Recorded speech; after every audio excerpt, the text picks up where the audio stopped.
Hello, hello mga kaposter. Yan, meron na naman tayong pagkain. Ang luto natin na bonggang-bongga na gulay. At syempre, ang ating bonggang-bonggang kalabasa na may delata. Ayan guys, bonggang-bongga. Let's eat na naman guys.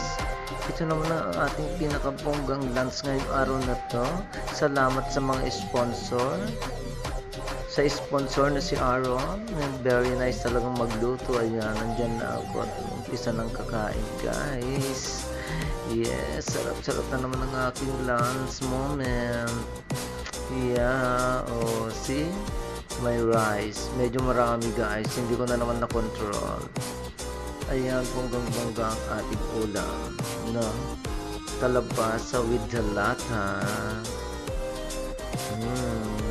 Namimili pa tayo ng ating